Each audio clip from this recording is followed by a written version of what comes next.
Ken here, and welcome to the Metropolis. On today's video, we're going to be talking about some very exciting developments in the world of fusion power. Now, as you may or may not know, fusion power is one of the alternative methods, as opposed to the combustion engine, for example, for generating power in our world today. It has been used in things such as nuclear power plants and even atomic bombs, and for this reason, it has received somewhat of an understandable stigma from past events. However, despite the stigma, research has continued, and the benefits of this sort of power are immense. Not just cleaner energy, but also more energy output, utilizing a similar sort of technology or a similar scientific process as is the one used in actual stars themselves. So despite the stigma, despite the fact that we haven't figured out how to implement it on a massive scale like we have with combustion engines or other standard methods, we are approaching the point where this is actually looking to be somewhat of a feasible technology that could really revolutionize things like cleaner energy and more energy output. So let's have a look at this article from Engadget, which I will have linked below. I always try to make sure I link all the articles that I show. If I miss anything, just let me know. And let's see what the latest developments are in fusion power. So, fusion power is approaching reality thanks to a magnetic field breakthrough. A boost from magnetism is nearly enough to achieve fusion ignition.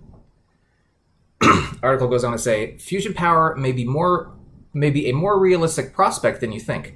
As Motherboard reports, researchers at the Energy Department's Lawrence Livermore National Laboratory have discovered that a new magnetic field set up more than triple the energy output of the fusion reaction hotspot in experiments, approaching, quote-unquote, the level required for self-sustaining ignition in plasmas.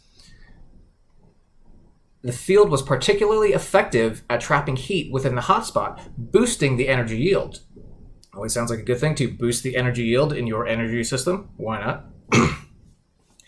The hotspot's creation involved blasting 200 lasers at a fusion fuel pellet made from hydrogen isotopes like deuterium and tritium. The resulting X-rays made the pellet implode and thus produce the extremely high pressure and heat needed for fusion. The team achieved their feat by wrapping a coil around a pellet made using special metals. The notion of using magnets to heat the fuel isn't new. University of Rochester scientists found that they could use magnetism to their advantage in 2012. The Lawrence Livermore study was far more effective, however, producing 40% heat and more than 3 times the energy. Interesting. Practical fusion reactors are still many years away. The output is still far less than the energy required to create self-sustaining reactions. The finding makes ignition considerably more achievable, though, and that in turn improves the chances of an energy-positive fusion system. This also isn't the end of the magnetism experiments. A future test will use an isolating cryogenic capsule to help understand fusion physics. Even if ignition is still distant, the learnings from this study could provide a clear path to that breakthrough moment. So very cool. It looks like they've still got, as it says, a number of years to get a net positive outcome. But it seems when that is achieved, some of the results are well worth the research investment time that went into it. Reason being, things such as this article from Vox, fusion energy is a reason to be excited about the future. It's been a long road, but recent advances mean we're closing in on a game-changing technology. This is back in January of 2022. The Engadget article, I believe, is from a few days ago. This is the third, so this is about 4 days old. But overall, just to highlight some of the benefits here, fusion energy is perhaps the longest of long shots.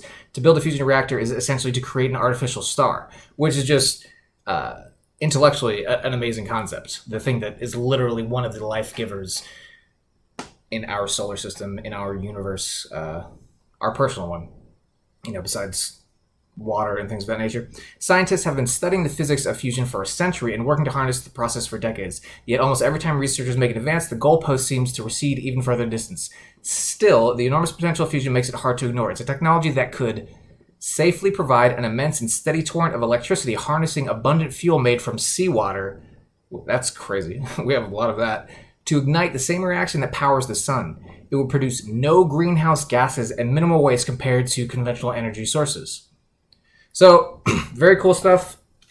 Just the very idea of us creating processes that are similar to those found on stars, the idea that we can harness that kind of output and do so in a way that is not destructive to our environment, that is cleaner, that is providing massive amounts of energy for what we'll put into it when that process is refined, is pretty cool. So I'm excited to see where this goes. I know it's going to be a number of years until more widespread practical application can be experimented and, researched. But in the meantime, it's good to see forward movement.